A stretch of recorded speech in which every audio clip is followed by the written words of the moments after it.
At least about a year. यहाँ ये होता है 2 मैच में उसने परफॉर्म नहीं किया, ओह यार ले आता है। तो ऐसा पाकिस्तान ऑब्वियसली करना चाहिए, जैसे अभी हमारे 3 प्लेयर्स ने स्ट्रगल किया है। मैंने 4 कैचेस पकड़े थे और उसमें बहुत खूबसूरत कैचेस थे वकार यूनुस की बॉल पे। अब आते हैं अभी प्रेजेंट क्रिकेट की तरफ। परफॉर्मेंस कुछ पाकिस्तानी खास नहीं है। आपके ख्याल में एज एन एक्स क्रिकेटर और being ex chief selector manager, reason क्या है? कंसिस्टेंट परफॉर्मेंस क्यों नहीं है पाकिस्तान की? आप भी क्रिकेट खेले हुए वंस के जब मैंने या आपने जो कि इस गेम को खेले हुए आइडेंटिफाई कर लिया कि ये प्लेयर अच्छा है, then give him a go. At least about a year. At least about a year. यहाँ ये होता है 2 मैच में उसने परफॉर्म नहीं किया, ओह यार। मीडिया ने शोर मचाया, आप प्रेशर में आ गए, आपने उसको हटा के दूसरे को ले। किसी को सेटल नहीं होने दिया जा रहा। जो अच्छे टैलेंटेड प्लेयर्स हैं सबके साथ ऐसे ही हो रहा है। चलिए, आई होप के जो देख रहे हैं प्रोग्राम हमारे फेलो क्रिकेटर्स भी, उनको पता हो कितना इंपॉर्टेंट है कि कंसिस्टेंट खिलाया जाए किसी भी प्लेयर को। कुछ सवाल पूछते हैं। और जी, आपका नाम? सईदा मजहर। मेरा क्वेश्चन ये है कि जिस तरीके से इंडिया अपने प्लेयर्स को बैकअप करता है, उस तरीके से पाकिस्तान जो क्रिकेट टीम है वो बैकअप क्यों नहीं करती अपने प्लेयर्स को? I think they are more professional, that is why. I think आपने कभी स्टेटमेंट्स नहीं पढ़े होंगे इंडियन क्रिकेट प्लेयर्स के। जो सेंट्रली कॉन्ट्रैक्टेड बाउंड प्लेयर्स होते हैं वो कभी भी मीडिया में आके उल्टी सीधी बात नहीं करते। They are not allowed.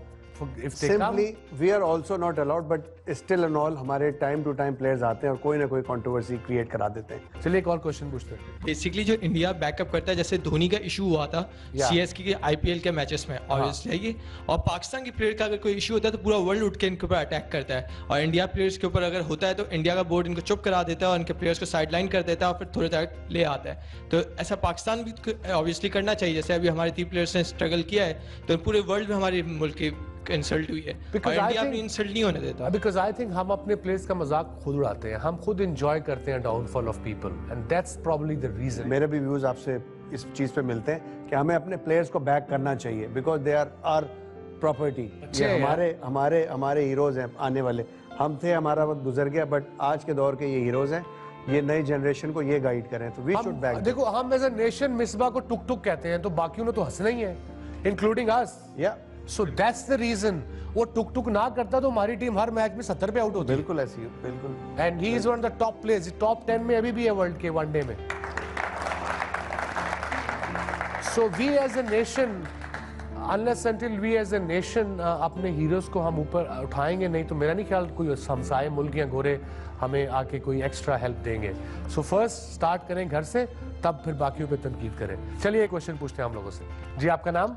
Fahad Tariq. जी फहद। मुझे मोइन भाई से एक सवाल पूछता था कि आपका unforgettable match in the views of wicket keeping कौन सा था? 91 में जब मैं पहली दफ़ा शारजा टूर पे गया था, पहले ही मैच वेस्ट इंडीज़ के खिलाफ, मैंने 4 कैचेस पकड़े थे और उसमें बहुत खूबसूरत कैचेस थे। वकार यूनुस की बॉल पे एक गस लोगी का लेफ्ट हैंड साइड के ऊपर मैंने ऑलमोस्ट सेकंड स्लिप पे जाके डाइव मार के कैच किया था। देन ब्रायन लारा का उनके लेग साइड से 1 हैंडेड राइट हैंड से कैच पकड़ा था। उस मैच में टोटल 4 कैच, 5 पकड़े थे, एक नो बॉल पे हो गया था। तो 4 कैच वो जो थे वो मेरी ज़िंदगी की यादगार है। उस पर इमरान भाई ने बहुत ही आउटस्टैंडिंग किस्म का कमेंट किया था, जो दूसरे दिन अखबारों में हेडलाइंस थी कि Moin was simply the best. तो मेरे लिए बहुत ऑनर की बात है, इसी वजह से मुझे वो मैच भी याद है आज तक। मैंने 4 कैच पकड़े थे। तो इमरान भाई तो कहते हैं, हम भी ये कहते हैं, Moin was simply the best.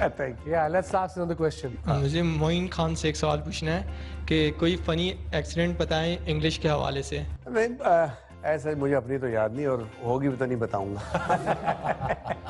But हमारे 2-3 दोस्त थे ऐसे, मैं नाम नहीं मेंशन करूंगा उनका because they very close to me.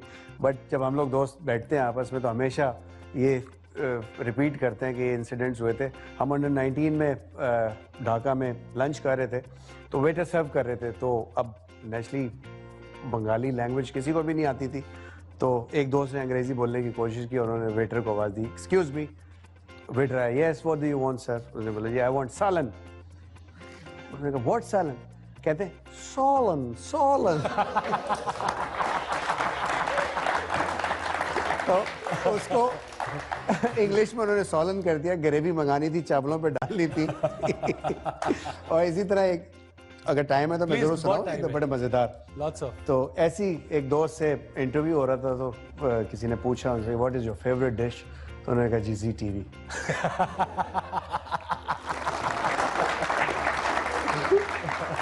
I'm enjoying myself thoroughly, Khan Sahab. Time for a short break. We'll see you in a while.